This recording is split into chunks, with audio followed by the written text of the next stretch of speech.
নবী তিনটা শ্রেষ্ঠ যুগের কথা বলেছেন।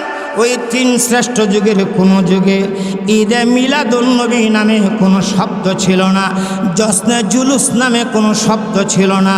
এই জন্যে উলামায়ে দেওবন্দ ঈদে মিলাদুন নবী জশ্নে জুলুস মানে না। আমার আপনার নবী জন্মগ্রহণ করে আঙ্গুলটা উপর দিকে উঁচু করে, নবীজি মাথাটা উঁচু করে আসমানের দিকে একটু মাথাটা উঁচু করলেন। আর নবীর সর্বপ্রথম কথা ছিল আল্লাহু আকবার কাবীরা। সবাই জোরে বলেন আল্লাহু আকবার, বলেন আল্লাহু আকবার কাবীরা, আল্লাহু আকবার কাবীরা। আল্লাহর হাবিব সর্বপ্রথম কথা বললেন আল্লাহু আকবার কাবীরা ওয়ালহামদুলিল্লাহি হামদান কাসীরা। ও সলমুদ্দি কলমুদ্দি অমুক শাহ তমুক শাহ ল্যাংটা শাহ, তুমি মিলাদ পালন করার জন্য জনগণকে উদ্বুদ্ধ করো, তুমি জনগণকে ভুল মেসেজ দাও, তুমি জনগণকে মিথ্যা আশ্বাস দাও। মিলাদুন নবী পালন করলে এই হবে সেই হবে, কিন্তু তুমি তো পালন করতে পারো না। তুমি আমি জন্মগ্রহণ করেছি, মার গর্ভে থেকে পৃথিবীতে আসছি, আমাদের সকলের মুখে ছিল কান্না হুয়া হুয়া শব্দ। কথা কয়, আমার আপনার সকলের মুখে ছিল কান্না হুয়া হুয়া শব্দ। আর আমার আপনার নবী সর্বপ্রথম কথা বলেছেন আল্লাহু আকবার কাবীরা ওয়ালহামদুলিল্লাহি হামদান কাসীরা। যদি তুমি মিলাদুন নবী পালন করতে চাও, মার গর্ভে আবার যাও, পৃথিবীতে আসার পরে সর্বপ্রথম তুমি ওই কালিমাগুলি পড়বে, তাহলে মিলাদুন নবী তোমার দ্বারা পালন করা সম্ভব হবে। যদি বলো না আমার গর্ভে যাওয়া সম্ভব না, ওইভাবে আসাও সম্ভব না, তাহলে আমরা বলবো তাহলে বুঝে নাও, মেনে নাও মিলাদুন নবী পালন করা সম্ভব না। মিলাদুন নবী আলোচনা সম্ভব, আলোচনা করলে লাভ না ক্ষতি।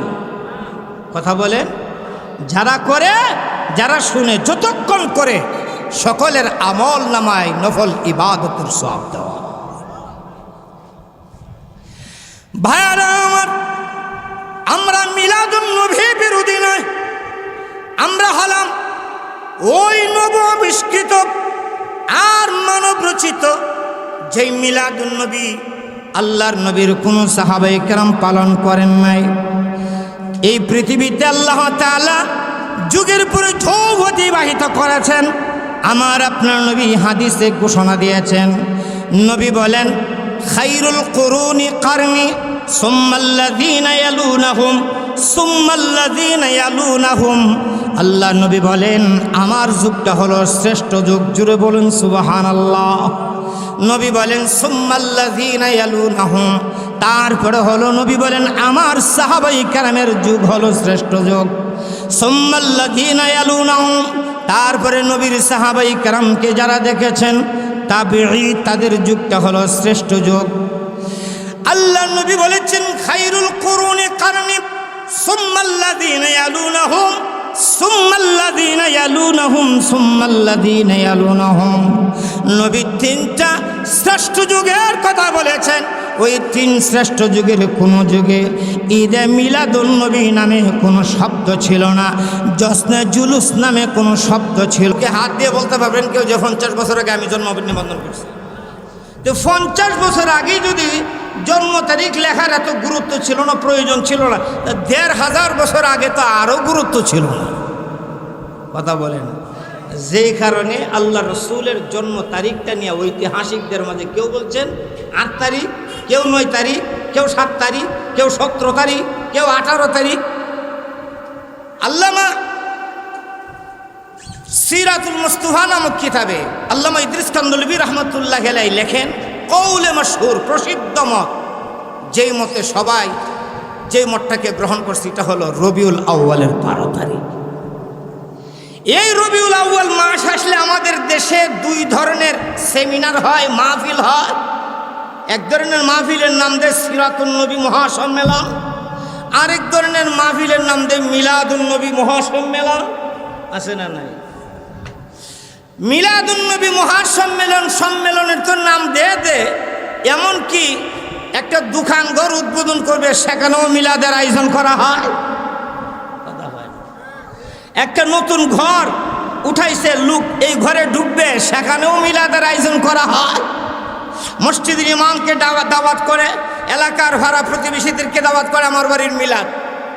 ইমাম সাহেব যা, এলাকার মুসল্লিরা যা, খাওয়া দাওয়া করে ইমাম সাহেব বলে 3 বার কুল আল্লাহ করেন, একবার সূরা ফাতিহা করেন, আল্লাহুম্মা আমিন রব্বানা যালামনা আনফুসানা কইয়া দোয়া করে শেষ করে চলে আসে। অথচ নাম দিল কি আর কাম করলো কি? নামে আর কামে আমাদের দেশে অনেক কিছুর মিল নাই। একবারে হাতলার তলার মতন কালা এই বিডির নাম হইল সুন্দরবন। কথা হয় না? হাতলার তলার মতন কালা এই বিডির নাম লালবানু। কথা কন? হ্যাঁ, একদম কালো লোক সুন্দর আলী। নামে আর কামে না। দাওয়াত করছে মিলাদ মাহফিল, গিয়া দেখি এটা দোয়া মাহফিল। নাম দিলাম মিলাদ। কেন মিলাদ কাকে বলে? মাওলানা মুফতি আব্দুল বারিক সাহেব তিনি আপনাদের সামনে বিস্তারিতভাবে বলছেন, যেহেতু আজকের এই দিনটা আমাদের দেশে অনেক কুসংস্কার সইলহাপ হয়ে গেছে। মিলাদ শব্দের অর্থ, শাব্দিক অর্থ, শব্দের অর্থ হলো জন্ম। মিলাদ শব্দের অর্থ, কথা বলে, আরবিতে জন্মকে বলা হয় মিলাদ, বাংলাতে বলা হয় জন্ম, উর্দুতে বলা হয় পয়দা। উর্দুতে বলা হয় পয়দা, বাংলাতে জন্ম, আরবিতে মিলাদ। যে কোনো মানুষের জন্মকে আরবিতে মিলাদ বলা যায়। যে কোনো মানুষের জন্মকে আরবিতে কি বলা যায়? মিলাদ বলা যায়। মিলাদের সাথে আরেকটা শব্দ যোগ হয়েছে আন্নবী। আন্নবী যুগ হওয়ার কারণে 1 লক্ষ বা 2 লক্ষ 24,000 নবী থাকার পরেও এখানে একজন নবী নির্দিষ্ট হয়ে গেছেন, তিনি হলেন দুজাহানের বাদশাহ রহমাতুল্লিল। কথা বলেন না? আন-নবী শব্দটার মধ্যে আলিফ লাম, নবীর সাথে কি আইছে? আলিফ লাম। এই আলিফ লামের আসার কারণে নবী নির্দিষ্ট হয়ে গেছে, তিনি হলেন আমাদের নবী, তিনি হলেন শেষ নবী, তিনি হলেন শ্রেষ্ঠ নবী, তিনি হলেন সকল নবীরও নবী। তাহলে দুইটা শব্দ মিলে এখন শব্দ হইল মিলাদুন নবী। মিলাদুন, যার অর্থ হলো মুহাম্মদ সাল্লাল্লাহু আলাইহি সাল্লামের জন্ম। যেই মাহফিলে আমার আপনার নবীর জন্মের আলোচনা করা হয় সেই মাহফিলকে বলা হয় মিলাদুন নবী মাহফিল। যেই মাহফিলে আমাদের নবীর জন্মের আলোচনা করা হয় সেই মাহফিলকে বলা হয় মিলাদুন নবী মাহফিল। কিন্তু আমাদের দেশের নাম দে মিলাদ মাহফিল, কাম হইল গালাগালি। কথা মনে হয় বুঝাইতে পারি না। নাম হইল কি মাহফিল, কাম হইল গালাগালি। ওহাবি কাফের, অমুক কাফের, তমুক কাফের, দাঁড়ে যাইও না, বিয়া করেও না। অথচ দেখা যায় এর ওই বোন বিয়া দিয়ে রাখছে ওহাবি বেলা দাঁড়ায়। যে না করে বিয়া দিও না, এর বোন দিয়া রাখছে বিয়া ওহাবি বেলা। মিলাদুন নবী, আল্লাহ রসুলের জন্ম অস্বীকার করার মতন কোনো সুযোগ নাই। আর কেউ যদি নবীর জন্মকে অস্বীকার করে তাহলে সে মুসলমান থাকতে পারে না। তাহলে সে কি থাকতে পারে না? আমরা তো মিলাদুন নবী অস্বীকারই না, আমরা তো মিলাদুন নবী অস্বীকার করি না, বরং আমরা বলি এই পৃথিবীতে আপনার আমার নবীর শানে এই পর্যন্ত 6 লক্ষ কিতাব রচনা হয়েছে, 6 লক্ষ কিতাব গ্রন্থ লেখা হয়েছে। এমন কোনো গ্রন্থ নাই, এমন কোনো সিরাতের কিতাব নাই যেই কিতাবে মিলাদের আলোচনা নাই। নবীর এমন কোনো সিরাত গ্রন্থ নাই যে গ্রন্থে মিলাদের আলোচনা। কোনো ব্যক্তির আপনার পূর্ণাঙ্গ জীবনে যদি লিখতে হয় তাহলে অবশ্যই তার জন্ম থেকে নিয়ে মৃত্যু পর্যন্ত তার জীবনের সব কিছু লেখলে পূর্ণাঙ্গ জীবনী হয়। শুধু যদি মরণের আলোচনা লেখে, জন্মের আলোচনা লেখে না, তাহলে কি এটা পূর্ণাঙ্গ জীবনী গ্রন্থ হবে? পূর্ণাঙ্গ জীবনী গ্রন্থ হবে? আমার আপনার নবীর পূর্ণাঙ্গ জীবনী গ্রন্থ সিরাতুন নবী গ্রন্থ এই পৃথিবীতে যত আছে, এই পৃথিবীতে আমাদের নবীর জীবনীর উপরে কিতাব লেখা হয়েছে কয় লক্ষ? আমার কথা বুঝেন নাই আপনারা? একটু আওয়াজ করে বলেন না, কয় লক্ষ? এই পৃথিবীতে আর কোনো ব্যক্তি নাই 6 লক্ষ দূরের কথা, 6টা গ্রন্থ তার জীবন আদর্শের উপর লেখা আছে, এমন কোনো ব্যক্তি নাই। শুধুমাত্র আমাদের নবী যার জীবনের উপরে এই পর্যন্ত 6 লক্ষ কিতাব রচনা হয়েছে। কয় লক্ষ? আল্লাহ নবী বিশ্ব নবী রাহমাতুল লিল আলামিন পৃথিবীতে তাশরীফ এনেছেন।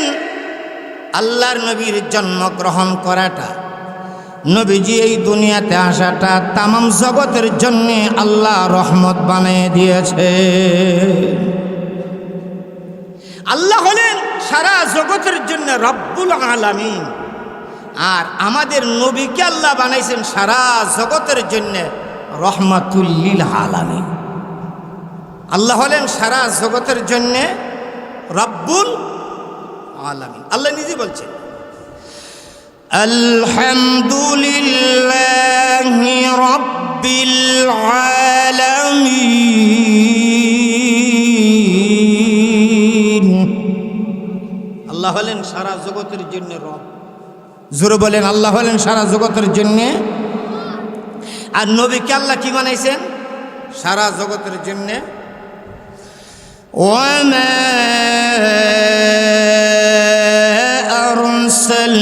আরসালনাকা ইল্লা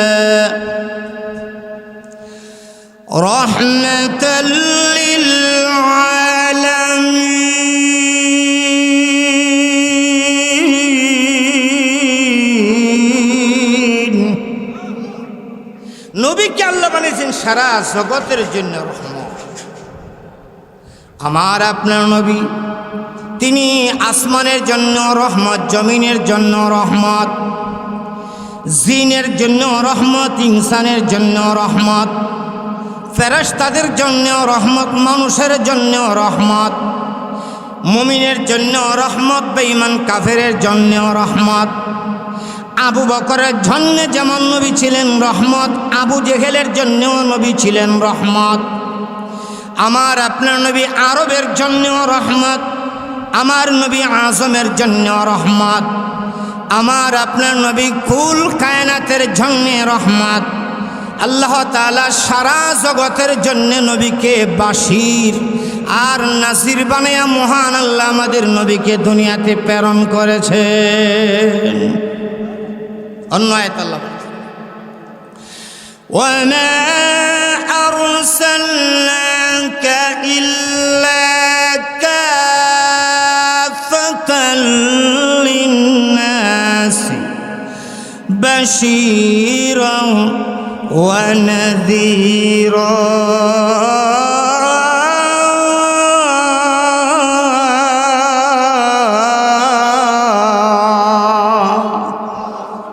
আমাদের নবী সারা জগতের সমস্ত মানুষের জন্য সুসংবাদ প্রদানকারী এবং ভয় প্রদানকারী। জোরে বলুন সুবহানাল্লাহ। নবীকে আল্লাহ সারা জগতের জন্য রহমত বানায় প্রেরণ করেছেন। আল্লামা শেখ সাদী রহমাতুল্লাহ আলাইহি তিনিও তার কবিতায় বলছেন শুধু ওজুদাস রহমাতুল লিল আলামিন, শুধু ওজুদাস রহমাতুল লিল আলামিন, মসজিদে ও শুধু হামারু ये জমিন, মসজিদে ও শুধু হামারু ये জমিন। আল্লাহ রাব্বুল আলামিন আমার আপনার নবীর অস্তিত্ব দান করেছেন। আমার আপনার নবীর অস্তিত্বটাই জগতের জন্য রহমত। আর গোটা জগৎ মহান আল্লাহ খুশি হয়ে আমার নবীর জন্যে, আমার নবীর উম্মতের জন্যে মসজিদ বানিয়ে দিয়েছে। অন্যান্য নবীদের ইবাদতের জন্য ইবাদতখানা আলাদা ছিল, কিন্তু আমাদের নবীর জন্য, আমাদের নবীর উম্মতের জন্য যদিও মসজিদ আছে, তারপরও পৃথিবীর যে কোনো জায়গায় দাঁড়ায় ইমানদার যদি নামাজ পড়ে নামাজ হয়ে যায়, যদি রাস্তাত নামাজ পড়ে তাও হয়ে যায়, যদি একবারে মাঠে ক্ষেতের লাইলো দাঁড়িয়ে নামাজ পড়ে তাহলেও, কথা বলে না, যদি পানির দাঁড়িয়ে নামাজ পড়ে তাহলে হয়ে যায়, টাইসের উপরে দাঁড়িয়ে নামাজ পড়লো। সারা জগৎকে আমাদের নবীর জন্য আল্লাহ মসজিদ বানিয়ে দিচ্ছে। আমাদের নবী পৃথিবীতে জন্মগ্রহণ করেছে যেই তারিখটা, সেই তারিখটা হলো মিলাদুন নবীর তারিখ। আমাদের নবীর জন্মগ্রহণ করাটা হলো মিলাদুন নবী। এই পৃথিবীর কোনো ঐতিহাসিক, কোনো আলেম, কোনো ইমানদার নবীর জন্মকে অস্বীকার করতে পারে না। অস্বীকার করলে সে কোনোদিন ইমানদার থাকতে পারে না। এখন কেউ প্রশ্ন করতে পারে, তাহলে এত দ্বন্দ্ব কেন? আপনারা বলেন সিরাতুন নবী, আরেকজন মিলাদুন নবী। আর এই মিলাদুন নবীর সাথে তো সিরাতুন নবীর কোনো দ্বন্দ্ব নাই। সিরাতুন নবীর সাথে মিলাদুন নবীর কোনো, কথা বলেন না, কোনো দ্বন্দ্ব, এতটুকুই বেশ কম। সিরাতুন নবী নবীর পুরা জীবন আদর্শ, আর মিলাদুন নবী শুধু জন্মের সময়, শুধু, কথা বলেন, শুধু, হ্যাঁ, এই জন্মের সময়ে যা ঘটেছে তাও উম্মতের জন্য আলোচ্য বিষয়। নবীর জন্মের আলোচনা করা উম্মতের জন্য সওয়াবের কাজ, ফজিলতের কাজ। নবীর জন্মের আলোচনা করা, মিলাদের আলোচনা যেখানে হয়, নবীর জন্মের আলোচনা যেখানে হয়, যতক্ষণ করা হয়, যারা করে, যারা শোনে, সকলের আমলনামায় ততক্ষণ পর্যন্ত আল্লাহ তাআলা ফেরেশতাদেরকে বলেন, নফল ইবাদতের সওয়াব লিখতে থাকো, লিখতে থাকো, লিখতে থাকো। নবীর জন্মের আলোচনা করলে নফল ইবাদতের সওয়াব হয়। নবীর জন্ম এটা আলোচনার বিষয়, কিন্তু পালন করার সুযোগ নাই।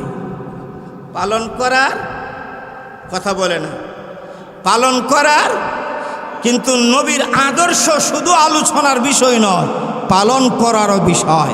নবী যা পালন করছে উম্মতের জন্য তা পালন করা সম্ভব কি না? কথা বলে না। নবীজি, আপনার আমার হাতের নখ যেভাবে লম্বা হয়, নবীজির হাতের নখ কি লম্বা হতেন না? কথা বলেন না।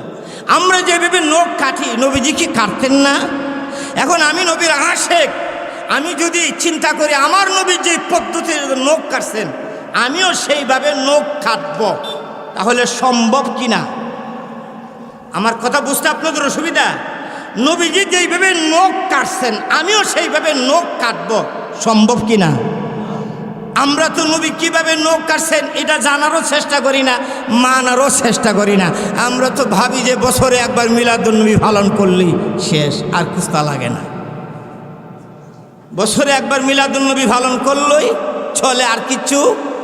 আরে বছরে একবার মিলাদুন নবী না, বছরে একবার ওই কালমাসের জন্ম পালন করলে চলতে পারে, বছরে একবার বঙ্গবন্ধুর জন্ম পালন করলে চলতে পারে, বছরে একবার শহীদ প্রেসিডেন্ট জিয়াউর রহমানের জন্ম পালন করলে চলতে পারে, বছরে একবার হুসাইন মোহাম্মদ এরশাদের জন্ম পালন করলে চলতে পারে। আমার নবীর জন্ম বছরে একবার নয়, আমার নবীর জন্ম সারা বছর, সারা জীবন, প্রত্যেক মাস, 12 মাস, সপ্তাহের 7 দিন, সপ্তাহের 7 দিন, প্রতিদিনের 24 ঘন্টার প্রত্যেকটা সেকেন্ড নবীর জন্মের আলোচনা করা প্রয়োজন এবং নবীর আদর্শ মানাও প্রয়োজন। কিন্তু যারা নবীর আদর্শ পালন করতে রাজি না, তারা মনে করে বঙ্গবন্ধুর জন্ম যেভাবে একদিন পালন করলে চলে, আমরা নবীর জন্ম একদিন পালন করলে চলে। বিরিয়ানি সিরিয়ানি খাই ঘরে গেলাম না, আর 12 মাস ঘুমাই রইলাম, আর কোনো কাম নাই। এর ভিতরে নবীরে গাইল লইল না, কি করলে আমরা দেখার দরকার নেই, আমরা তো সাইরা লাইছি। আমরা নবীর মিলাদের বিরোধী নয়, আমরা নবীর মিলাদের নাম দিয়ে যে আকাম কুকাম করা হয়, যে অশ্লীলতা সমাজে প্রচার করা হয় তার বিরোধিতা করি। ইসলামের নাম দিয়ে যে ডকিয়ার এই বাদ্যযন্ত্র নিয়ে রাস্তায় নামা হয় আমরা তার বিরোধী। আমরা হলাম বিরোধী মুসলমানের ভিতরে যে বিভাজন সৃষ্টি করে তার বিরোধী। আজকে দেখা যায় মিলাদুন্নবী নাম দিয়ে তারা রাস্তায় মিছিল নিয়ে বের হয়, আর তারা স্লোগান দিয়ে কি হই হই রই রই ওহা বিরা গেল। এই স্লোগানটা সব জায়গায় দেয় না, যেখানে কৌমির আলেম কৌমি আকিদা লোক কম সেখানে দেয়। যেখানে কৌমি আলেম কৌমির আকিদার লোক কম কথা বলে না, সেখানে তো কি দে হই হই রই। আমি বলি এটা তো তোমরা স্লোগান না, এটা তো আওয়ামী লীগ থেকে হাওলাত করে আনছো। আওয়ামী লীগের তো ক্ষমতার যেদিন আসে যতদিন আসেন স্লোগান দিত হই হই রই রই জামাই তারা গেল। তোমরা স্লোগান আর এই স্লোগান তো একই স্লোগান কথা। তারা স্লোগান দেখি বিশ্বনবীর আগমন শুভেচ্ছার স্বাগতম। আমি কি বানায় বলছি? ওয়াল্লাহি তাল্লাহি আল্লাহর কসম আমার নিজের কানে শুনছি কথাগুলি বলতেছি, আজকেও শুনছি এই স্লোগান দিছে বিশ্বনবীর আগমন, জিন্দা নবীর আগমন। তা আমার একটা প্রশ্ন আপনাদের বিভাগের, প্রশ্নটা হলো যারা মিলাদুন্নবীর নিয়া নাচানাচি করে তারা নবীরে হাজির নাজির মানে না মানে না? কথা হয় না। তারা নবীরে হাজির নাজির মানে না মানে না? মানে। এখন নবীকে যদি তারা হাজির নাজির মানে এক সেকেন্ডের জন্য আমি তাদের এটা ধরলাম, তোমরা যারা কইছ আচ্ছা ঠিক আছে নবী হাজির নাজির, তো নবী হাজির নাজির যদি হয়, হাজির অর্থ হইল সর্ব অবস্থায় সর্ব জায়গায় যিনি উপস্থিত থাকেন, আর আগমন তো থাকে বলা হয় যিনি আগে ছিল না এখন আসছে। কথা বলেন। মিরপুরি হুজুর আপনাদের গ্রামে সকালে ছিল, গতকাল কি ছিল, এর আগের দিন ছিল, দুপুর 1টা পর্যন্ত ছিল। জোহর নামাজ আপনাদের সাথে বুয়াবাড়ি মসজিদে পড়ছে, কথা হয় না। উনি আসছে 3টার দিকে, কয়টার দিকে? আসার পরে আমরা কি বলছি? মিরপুরি হুজুরের আগম। মিরপুরি হুজুরের এর আগে উনি ছিল না, এর আগে আমি বলবো দুস্ত স্লোগান দিয়ে দাও, মাথা ঠিক করে স্লোগান দাও। তোমরাই না বলো নবী হাজির নাজির, মানলাম তোমাদের কথা মতে যদি নবী হাজির নাজির হয়, কোন যুক্তিতে বিশ্ব নবীর আগমন হায়াতুন নবীর আগমন বলো? যদি হায়াতুন নবীর আগমন বলো তাহলে আগেরটা তোমাদের ভুল ছিল, স্বীকার করে নাও। আর যদি বলেন আগেরটা ভুল ছিল না, এখনের স্লোগান তোমাদের ভুল হয়েছে, স্বীকার করে নাও। কোনটা গ্রহণ করবে বেছে নাও, আগেরটা নিবে না পরেরটা নিবে। যদি বলো হাজির নাজির তাহলে এখনের স্লোগান, কথা বলে না, এখনের স্লোগান বল ঠিক না। যদি বলো এখনেরটা ঠিক তাহলে আগেরটা, যদি বলো আগেরটা ঠিক না এখনেরটা ঠিক, আগেরটা বাদ দিলেছি, আমি বলবো মানছি, আমি বলবো মানছি, তোমাদের এখনের স্লোগান মানলাম। নবী যদি আগমন করে, তোমাদের যেমন নবী আমাদের নবী, আর এই নবী যদি আসে শুধু মুসলমান না অমুসলমানও দেখতে যাবে।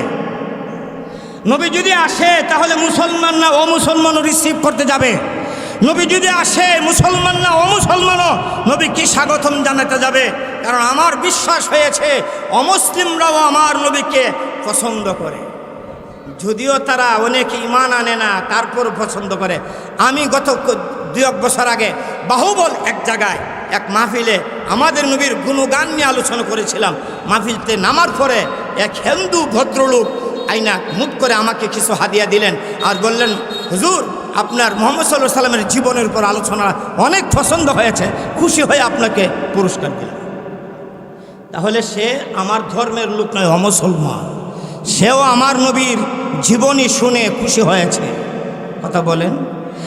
যদি বলো তোমাদের এখনের স্লোগান ঠিক, নবী আগমন করেছে, তাহলে আমি প্রশ্ন করবো দোস্ত, তাহলে আমাদেরকে বলো বাংলাদেশে এয়ারপোর্ট আছে, আন্তর্জাতিক শাহজালাল বিমানবন্দর আছে, সিলেট এয়ারপোর্ট আছে, চট্টগ্রাম আছে, সৈয়দপুর আছে, কোন এয়ারপোর্টে নবীজি তাশরিফ এনেছেন পরিষ্কার করে বলো। যদি বলো কোন এয়ারপোর্টে আইসি না, আমি বলবো তোমার মাথাও ঠিক না। যদি বলো কোন এয়ারপোর্টে নামছে জানি না, বলবো তোমার মাথাও ঠিক না, মাথা ঠিক করো, ডাক্তার দেখাও, প্রয়োজনে পাবনা গিয়ে ভর্তি হও। আমার নবী পৃথিবীতে তাশরীফ এনেছেন আজ থেকে প্রায় ১৫০০ বছর আগে। এই পৃথিবীতে তিনি ৬৩ বছর জীবন ছিলেন। কই বছর? জোরে বলেন, কয় বছর? এখনো তিনি জমিনের উপরে আছেন, এখনো তিনি জমিনের উপর আছেন। আল্লাহ রসুল সশরীরে রোজে আতহারে জীবিত আছেন। সুবহানাল্লাহ, জোরে বলেন। আল্লাহ রসুল সশরীরে রোজে আতহারে জিন্দা আছে। আল্লাহ নবী বিশ্ব নবী রাহমাতুল লিল আলামিন এই পৃথিবীতে তাশরীফ এনেছেন। নবীর জন্মটাকে আরবিতে বলা হয় মিলাদ, মিলাদুন নবী। মিলাদুন নবীতে শুধু ইমানদাররা খুশি নয়, মিলাদুন নবীতে আসমান খুশি, জমিন খুশি। মিলাদুন নবীতে গ্রহ নক্ষত্র চন্দ্র সূর্য গাছপালা তরুলতা সব কিছু খুশি। কিন্তু নবীর ওফাতে আবার সব কিছু ব্যতীত, সব কিছু ব্যতীত। আল্লাহ নবী বিশ্ব নবী রাহমাতুল লিল আলামিন এই পৃথিবীর জমির শেষ নিঃশ্বাস যখন ত্যাগ করে চলে গেলেন, নবীজি যখন রওজে আতহারে শুয়ে পড়লেন, আমার আপনার নবীর একটি উট ছিল। নবীর বিরহে ওই উটটা একাধারে 3 দিন পর্যন্ত শুধু কান্না করেছে, শুধু কান্না করেছে। ওই উটের চোখ দিয়ে ঝর ঝর করে পানি ঝরেছে। ঘাস খায় নাই, পানি খায় নাই, গাছের মাঝে মুখ লাগায় নাই। 3 দিন উপবাস। নবীর বিদায়, নবীর বিচ্ছেদ উটটা সহ্য করতে পারে নাই। এমনকি দেখা গেল নবীর বিদায় উটটা সহ্য করতে না পেরে ওই উটটা একটা কূপের মাঝে লাফ মেরে পড়ে আত্মহত্যা করেছে। ওই উট নবীর বিদায় সহ্য করতে পারে না, এত কষ্ট পেয়েছে। আমার আপনার নবী জন্মগ্রহণ করেছেন সুবহানাল্লাহ বলেন। আমার নবী আপনার নবী নিজেও নিজের জন্ম পালন করেছেন। গরু জব করে নয়, আখনিয়ার ফুলাও বিরিয়ানি বানায় নয়, আর জিলাপি, ফসা জিলাপি আর বাসি মিষ্টি বিতরণ করে নয়।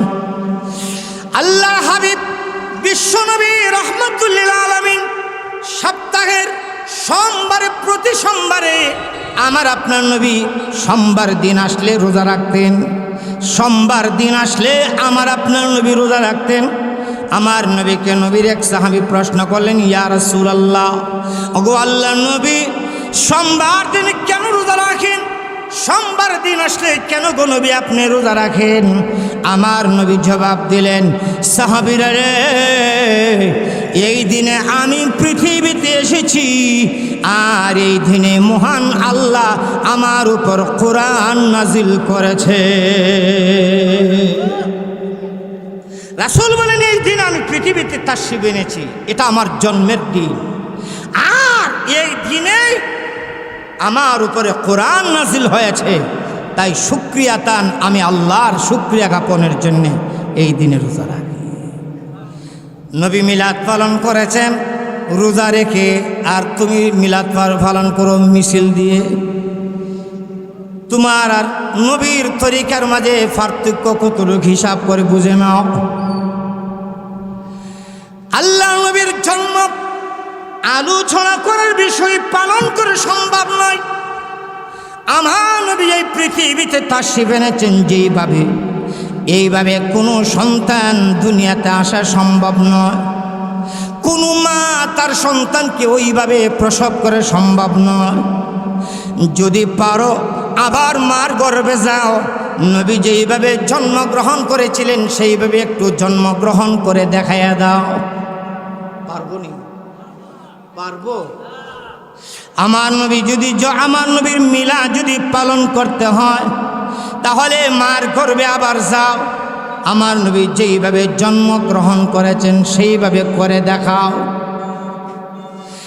আল্লাহর হাবিব রাহমাতুল লিল আলামিন পৃথিবীতে তাশরীফ এনেছেন, নবীজি জন্মগ্রহণ করেছেন। আল্লাহর হাবিব জন্মগ্রহণ করে সর্বপ্রথম সিজদায় পড়ে গেছেন। সুবহানাল্লাহ জোরে বলেন। নবীজি জন্মগ্রহণ করে সর্বপ্রথম কোথায় পড়েছেন? সিজদায়। আর আমরা কই পড়ছি? ঠিক ঠিকানা নাই, খবর আমরা কোথায় পড়ছি কি নাই। আমার আপনার নবী জন্মগ্রহণ করে আঙ্গুলটা উপর দিকে উঁচু করে, নবীজি মাথাটা উঁচু করে আসমানের দিকে একটু মাথাটা উঁচু করলেন। আর নবীর সর্বপ্রথম কথা ছিল আল্লাহু আকবার কাবীরা। সবাই জোরে বলেন আল্লাহু আকবার, বলেন আল্লাহু আকবার কাবীরা, আল্লাহু আকবার কাবীরা। আল্লাহর হাবিব সর্বপ্রথম কথা বললেন আল্লাহু আকবার কাবীরা ওয়ালহামদুলিল্লাহি হামদান কাসীরা। ও সলমুদ্দি কলমুদ্দি অমুক শাহ তমুক শাহ ল্যাংটা শাহ, তুমি মিলাদ পালন করার জন্য জনগণকে উদ্বুদ্ধ করো, তুমি জনগণকে ভুল মেসেজ দাও, তুমি জনগণকে মিথ্যা আশ্বাস দাও। মিলাদুন নবী পালন করলে এই হবে সেই হবে, কিন্তু তুমি তো পালন করতে পারো না। তুমি আমি জন্মগ্রহণ করেছি, মার গর্ভে থেকে পৃথিবীতে আসছি, আমাদের সকলের মুখে ছিল কান্না হুয়া হুয়া শব্দ। কথা কয়, আমার আপনার সকলের মুখে ছিল কান্না হুয়া হুয়া শব্দ।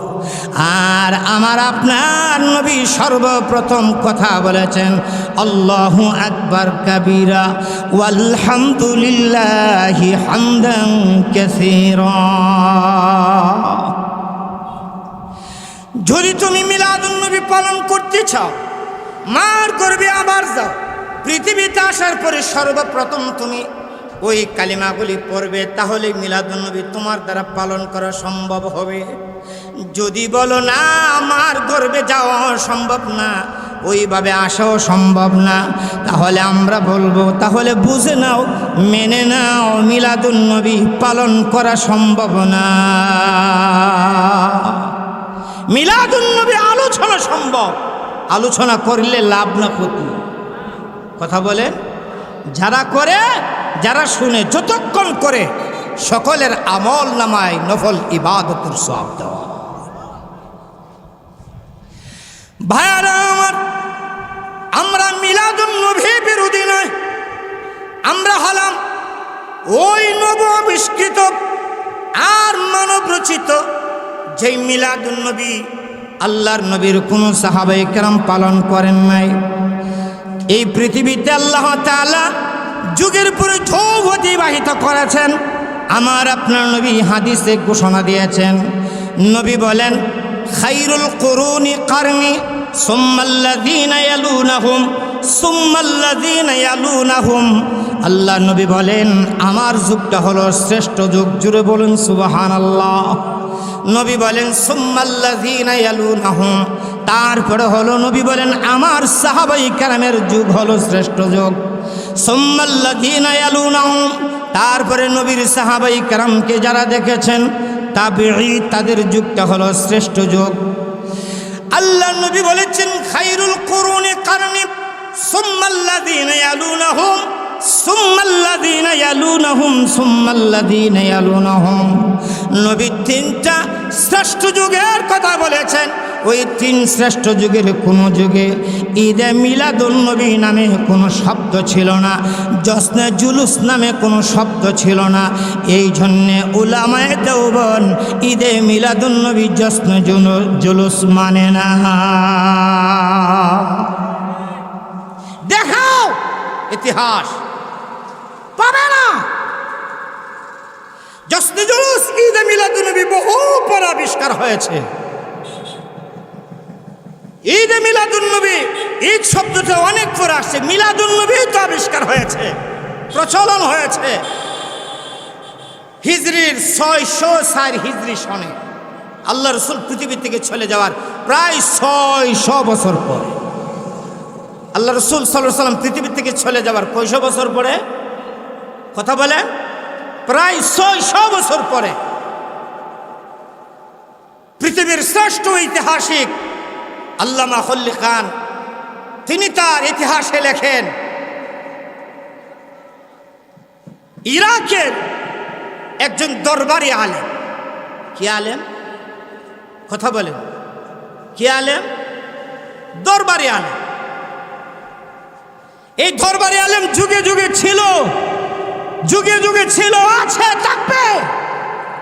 যেই সময় যেই সরকার ক্ষমতায় থাকে, ওই সরকার প্রধানকে তারা এমনভাবে প্রমোট করে, কোরআন হাদিস ইজমা কিয়াস এই সাত দলিলের তোয়াক্কা করে না, এমন এমন কিছু আনুক্কা আশ্চর্য আশ্চর্য কথা বলে ওই সরকার প্রধানকে খুশি করার জন্যে, যেইগুলা কোরআন হাদিসের সাথে সংঘর্ষ হয়, তারপরেও তারা ওই সরকার প্রধানকে খুশি করতে চায়। এমন কিছু দরবারি আলেম গত সরকারের আমলে ছিল কি ছিল না? জোরে বলেন, ছিল কি ছিল না? আমি দুইজন আলেমের নাম বলবো, আপনারা হয়তো বলতে পারেন হুজুর আলেমের নাম বলবেন কেন? হ্যাঁ, এটা বোঝার জন্য বলবো। দুই আলেম দুই মসলকের, একটা হলো আমাদের দেশে যারা সুন্নি দাবি করে তাদের মসলকের, আর একটা হলো আমরা যারা দেওবন্দি আকীদার আমাদের মসলকের। আমাদের মসলকের এক আলেম নাম মুফতি রুহুল আমিন। তিনি শেখ হাসিনাকে খুশি করার জন্যে কওমির একটা স্বীকৃতি অনুষ্ঠানে তিনি গিয়ে বললেন শেখ হাসিনা তিনি হলেন কওমি জননী, অর্থ দিল কওমি আলেমদের মা। এই কথাটা কওমির উন্নয়নের জন্য বলে না, তার ব্যক্তিগত উপকারের জন্য বলেছেন। আর যেমন নিজের স্বার্থের জন্য বলেছেন, তার স্বার্থ উদ্ধার হয়েছে। কওমি জননী লকব দেওয়ার কারণে তিনি বাইতুল মুকাররমের খতিব হয়েছিলেন। যদিও শেখ হাসিনাও ফলাইছে, তিনিও ফলাইছে। কথা বলেন না, শেখ হাসিনাও ফলাইছে, তিনিও, কিন্তু তিনি কওমি অঙ্গনের মাথাটাকে নিচু করে দিয়েছেন। আজকে আমাদেরকে যেখানে সেখানে যে পারে সেও বলে, যে না পারে সেও বলে। আপনারা তো ওই দলের মানুষ যেই দল শেখ হাসিনার কওমি জননী বলছিলেন। এই কথাটা কি কওমির সব আলেমরা বলছিলেন? একজনে বলছিলেন। আরেকজন হলেন গফুর উদ্দিন সরকার। তিনি শেখ হাসিনাকে খুশি করার জন্য বললেন আমাদের নেত্রী শেখ হাসিনা তিনি জান্নাতি মানুষ। জান্নাতি না জাহান্নামী এই সার্টিফিকেট দেওয়ার এই ক্ষমতা কি আল্লাহ আপনার হাতে দিয়ে দিছে? তাহলে শুধু একজনকে দিলেন, বাংলাদেশে আর কোনো জান্নাতি মানুষ নাই? দেন না, আরো দুই একজনকে দেন, আরো দুই চারজনকে দেন না, আর কাউকে পারে নাই, শুধু একজনকে দিলেন। আমি দুইজন আলেমের নাম বললাম, আরো অনেক ছিল। এমন দরবারি আলেম অতীতেও ছিল, বর্তমানেও, কথা বলে না, ভবিষ্যতেও। ওই সময়ের একজন দরবারি আলেম আবু আখতাব ওমর ইবনে দেহিয়া, সে ওই সময়ের যিনি শাসক ছিলেন তার নাম ছিল আবু সাইদ মুজাফর উদ্দিন কুখরি। ওই মুজাফর উদ্দিন কুখরির কাছে প্রস্তাব দিলেন, চলুন আমরা নবীর শানে মিলাদের আয়োজন করি। এই বাদশাহ এই দরবারি আলেমের কথা মেনে সর্বপ্রথম 604 হিজরিতে মিলাদ কিয়ামের আয়োজন করল। এর আগে গোটা পৃথিবীতে মিলাদ কিয়াম, এই প্রচলিত মিলাদ কিয়াম ছিল? কথা বলেন, ছিল? ইতিহাস তালাশ করে পারলে দেখাও, পাবে না। বেশ কিছুদিন মিলাদুন্নবী চলল, তারপরে আইসে একটা শব্দ যুগ হইল, সেই শব্দটা হলো ঈদ। এখন হইল ঈদে মিলাদুন্নবী। ঈদে, যার অর্থ হলো মুহাম্মদ সাল্লাল্লাহু আলাইহি সাল্লামের জন্মে আনন্দ প্রকাশ করা। তাও কোরআন হাদিসে কোথাও এমন শব্দ, কোরআনেও নাই এমন শব্দ ঈদে মিলাদুন্নবী, হাদিসেও। এইভাবে চলল বেশ কিছুদিন। এই চলতে চলতে চলতে চলতে এক সময়ে আরো 600 বছর পরে, আরো কয় বছর পরে, আরো 600 বছর পরে পাকিস্তানের লাহোরের এক মৌলবী আর এক হাজি হইয়া এটা মুফতির দায়িত্ব নিয়ে গেছে। আমাদের দেশেও এমন কিছু হাজি আসেনি, হজ করে আইলে মনে করে বাংলাদেশের সবচেয়ে বড় মৌলবি গেছে। হাজী আনায়াতুল্লাহ এবং মৌলানা মজিদ দুইজনের সমন্বয়ে আবার আরেকটা নতুন শব্দ সাথে সংযোগ হয়, সেটা হলো জশ্নে জুলুস। এখন সবটা মিলে হলো জশ্নে জুলুসে ঈদে মিলাদুন্নবী, যার অর্থ হলো মুহাম্মদ সাল্লাল্লাহু আলাইহি সাল্লামের জন্মে আনন্দ রিলি প্রকাশ করে। আনন্দ রিলি, যে আনন্দ সাহাবায়ে কেরামের যুগে ছিল না, যেই সিস্টেম আনন্দ তাবির যুগে ছিল না, তবে তাবির যুগে ছিল না, খুলাফায়ে রাশিদিনের যুগে ছিল না, আইম্মায়ে মুজতাহিদিনের যুগে ছিল না, চার মাযহাবের চার ইমামের কারো যুগে ছিল না, চার তরিকার চার ইমামের কারো যুগে ছিল না। তারার চেয়ে কি তোমরা বড় আলেম হয়ে গেছো? ইমাম আবু হানিফার চেয়ে তুমি বড় হয়ে গেছো? ইমাম আবু হানিফার পায়ের ধুলার সমানও তুমি নও। কিন্তু ইমাম আবু হানিফা বুঝলো না জশ্নে জুলুস পালন করা, ইমাম আবু হানিফা বুঝলো না ঈদে মিলাদুন্নবী পালন করা। তোমাকে ফেটে ফাড়া দিয়া ধারাইলে দুই মুখের কোনো মুখ দিয়া শুদ্ধভাবে সূরা ইখলাস বের হবে না। এমন কিছু মূর্খ, ঘণ্ড মূর্খ ফির আমাদের এলাকায় দেশে আছে না? আরে কথা বলে না, বই পান নাকি? বই পান নাকি? এমন কিছু গন্ড মূর্খ আজকে থেকে 4-5 বছর আগেও যার তুথায় দাড়ি ছিল না, অথচ সে ছিল বিবাহিত। আচ্ছা, বিয়া করার পর্যন্ত তার তুথার দাড়ি উঠছে, এখন দাড়ি উঠছে। তার তুথা ছিল একবারে জুতার তলার মতন লেভেল, আজকে সে হয়ে গেল সমাজের বড় পীর।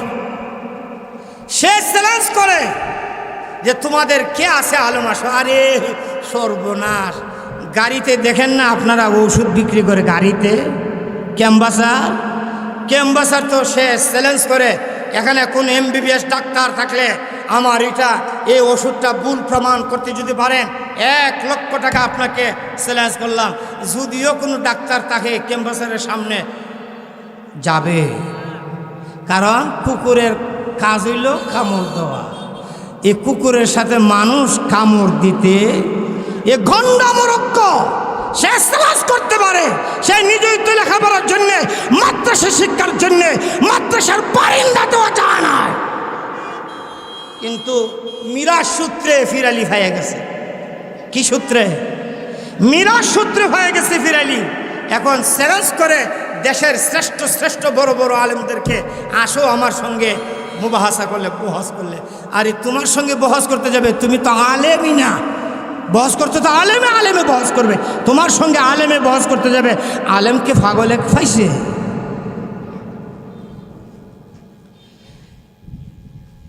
মুজাফফর উদ্দিন ওই কুকরি তার 600 বছর পরে জশ্নে জুলুস আবিষ্কার করলো ভারতের লাহোরের ওই হাজী আনায়াতুল্লাহ আর মৌলভী মসজিদ দুইজনে মিলে। এবার শুরু হলো জশ্নে জুলুস ঈদে মিলাদুন্নবী। কিন্তু বাংলাদেশে আসলো কখন? বাংলাদেশে বেশি দিন হয় নাই। বাংলাদেশে জশ্নে জুলুস ঈদে মিলাদুন্নবী সর্বপ্রথম এসেছে 1974 খ্রিস্টাব্দে। 1974 খ্রিস্টাব্দে ওই পাকিস্তানের সিরকুট এলাকার একজন ভণ্ড পীর, নাম ছিল তৈয়ব শাহ। কি শাহ? নাম ছিল তৈয়ব শাহ। তৈয়ব শাহর নির্দেশে বাংলাদেশের চট্টগ্রাম আঞ্জুমানে রহমানিয়া সুন্নিয়া ট্রাস্ট এর উদ্যোগে সর্বপ্রথম জশ্নে জুলুস ঈদে মিলাদুন্নবী উদযাপন হয় চট্টগ্রামে। বর্তমানে তার গদিনিসীন সন্তান তাহের শাহ। কি শাহ? তাহের শাহ। এই তাহের শাহকে তারা ঈদে মিলাদুন্নবী যখন আসে, তাহের শাহকে ভাড়া করে পাকিস্তান থেকে বাংলাদেশে আনে। আমি বলবো, তোমাদের কি তাহের শাহ চেয়ে তোমাদের মাঝে আর কোনো বড় আলেম নাই? এই তাহের শাহকে তোমরা পাগলকে তোমরা হায়ার করে চট্টগ্রামে আনতে হলো। আর আনার পরে করে কি, আপনারা আমার কথা যদি বিশ্বাস না হয় আপনারা ইউটিউবে প্রবেশ করেন, আপনারা সোশ্যাল মিডিয়ায় দেখেন, তারা এমনভাবে ওই তাহের শাহর গাড়িটাকে এমনভাবে সাজায়া সেরে ওই গাড়িটার আগে পিছনে হাজার হাজার মানুষে গাড়িটাকে এইভাবে ধাক্কাইয়া টেনে টেনে নিয়ে যা।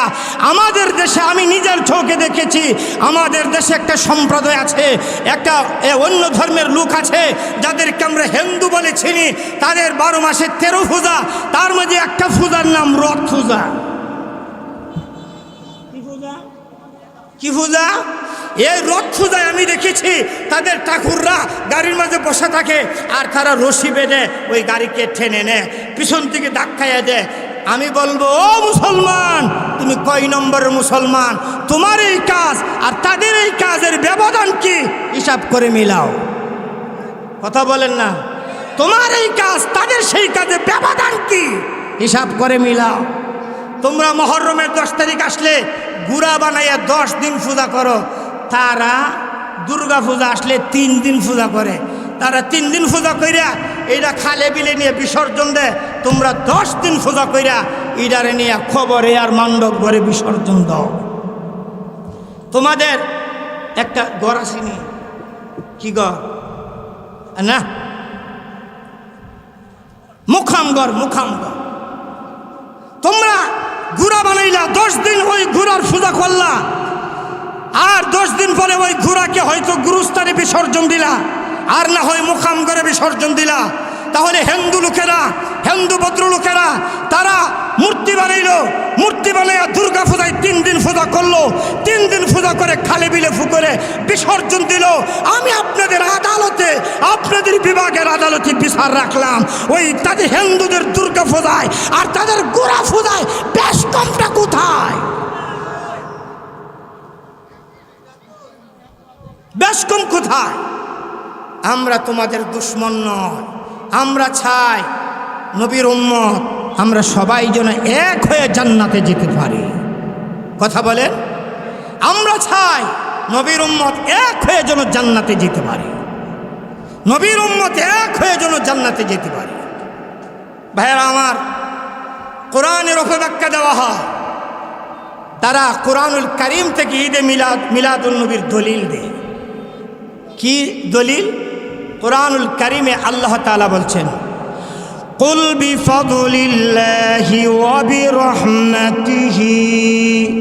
এই সেটাকে দেন এখানে, হুজুর এখানে দেন।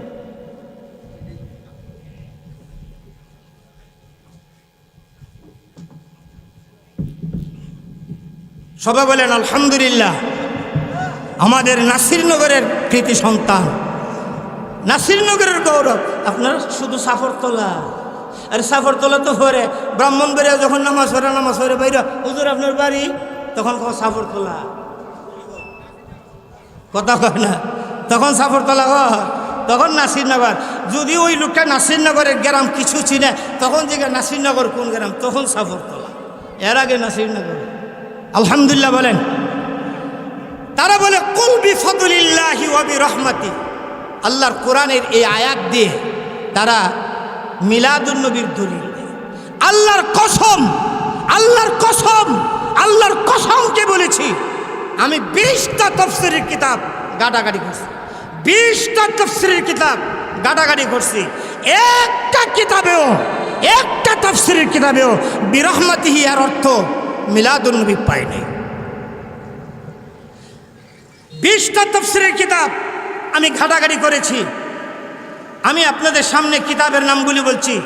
সাহালুল বয়ান তাফসীরের একটা কিতাব, তাফসীর ইবনে আব্বাস তাফসীরের কিতাব, মজমুয়ে তাফাসির তাফসীরের কিতাব, তাফসীরে দাওয়াতুল কুরআন তাফসীরের কিতাব, জাওয়াহিরুল কুরআন, তাফসীর হক্কানি, তাফসীর সাদি, রুহুল কুরআন, মারিফুল কুরআন, কাশফুর রহমান, আহকামুল কুরআন, তাইসিরুল কুরআন, তাফসীর বাগবী,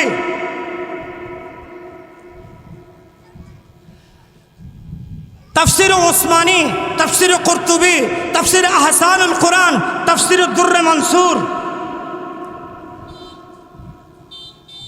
তাফসীর তবারি, তাফসীর ইবনে কাসির, তাফসীর কুরতুবী, তাফসীর বাগবী, ফতহুল বয়ান। এভাবে আমি 20টা কিতাব আমি ঘাটাঘাটি করছি। আল্লাহর কসম, একটা কিতাবেও রহমতের অর্থ মিলাদুন নবী একটা কিতাবেও পায় নাই।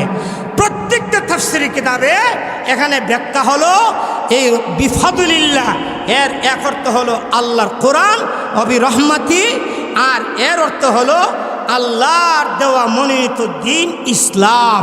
আল্লাহ যে আপনাকে আমাকে ইসলামের মতন দিনে থাকার তৌফিক দিয়েছেন, কোরআনের মতন কিতাব দিয়েছেন, দুনিয়ার ঘর বাড়ি অট্টালিকা ধন দৌলত সব কিছুর চেয়ে এই দুই নিয়ামত অনেক দামি।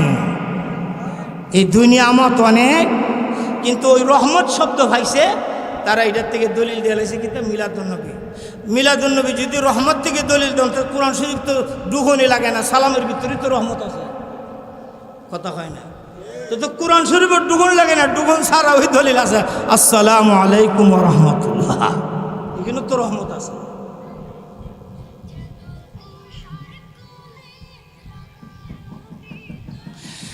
আল্লাহ নবী বিশ্বনবী রাহমাতুল লিল আলামিন পৃথিবীতে তাশরীফ এনেছিলেন।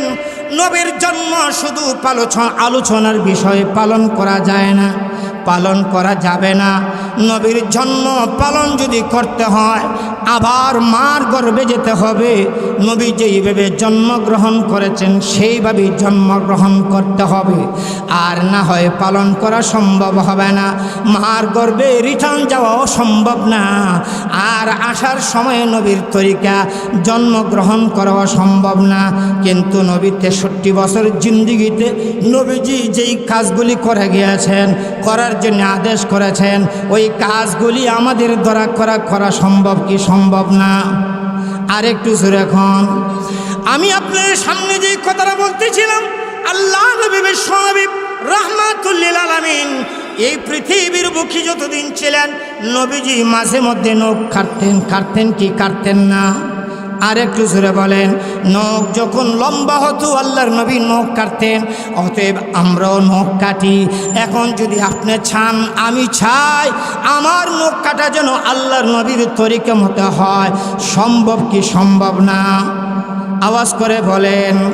এবার আসুন, আমার নবী যখন নখ কাটতেন, নখ কাটাটা শুরু করতেন এই আঙ্গুল থেকে।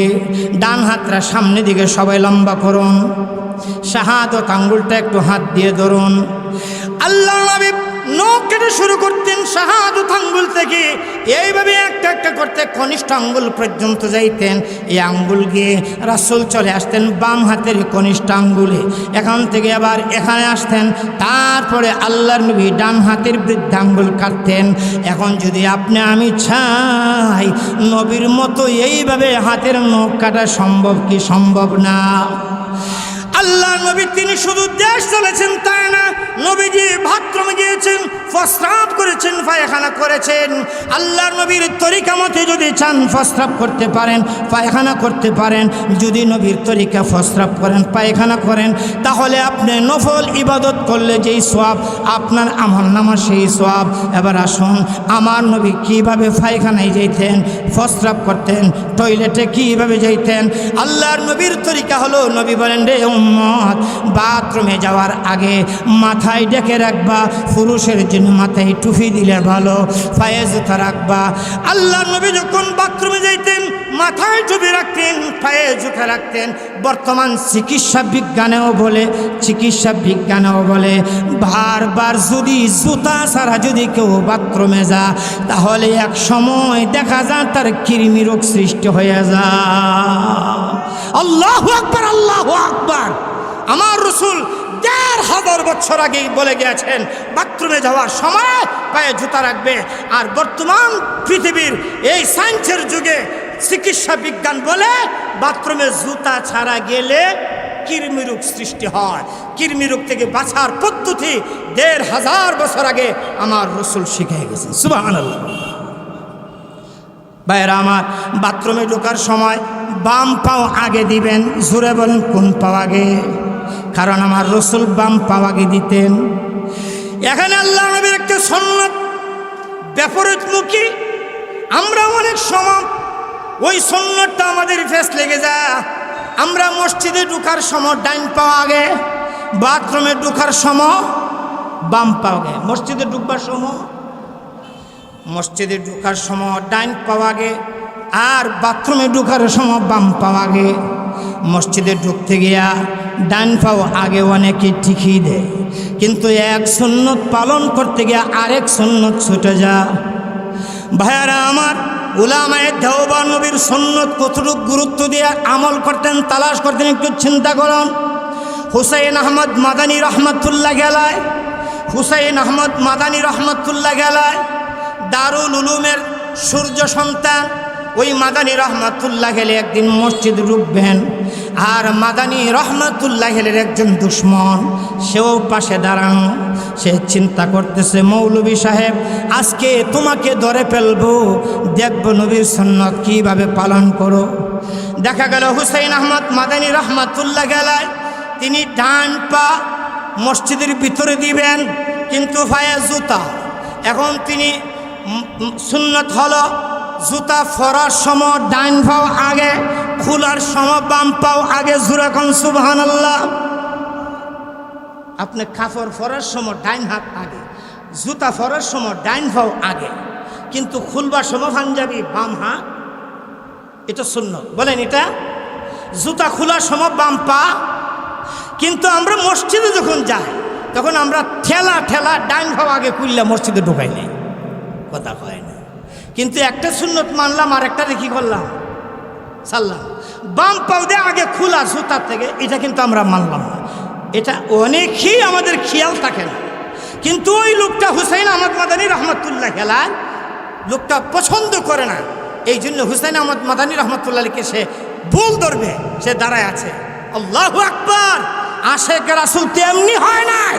ওই লোকটা তাকায় দেখে হুসাইন আহমদ মাদানী রহমতুল্লাহ আলাইহ জুতার ভেতর থেকে বাম পাও আগে খুলছে, খুললা জুতার উপর রাখছে, তারপরে ডান পাও জুতার থেকে খুলে আল্লাহর ওলি মসজিদের ভিতরে ডান পাও আগে দিয়েছে।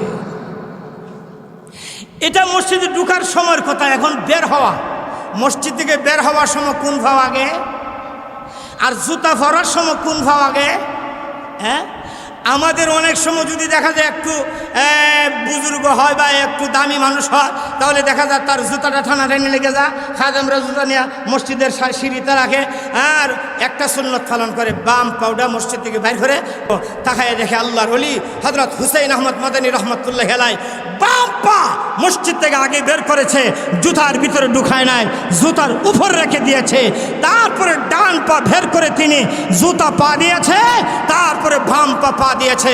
সঙ্গে সঙ্গে যেই লোককে এতদিন হুসাইন আহমদ মাদানী রহমতুল্লাহ আলাইহির বিরোধী ছিল, নাম শুনতে পারতো না, সঙ্গে সঙ্গে কদমে লুটাই পড়েছে, হুজুর আমি না বুঝে না শুনে আপনাকে অনেক গালাগালি করেছি, আজকে বুঝতে পেরেছি সত্যিকার আশেকের রাসূল থাকলে আপনি আল্লাহ রাসূলের আশেক।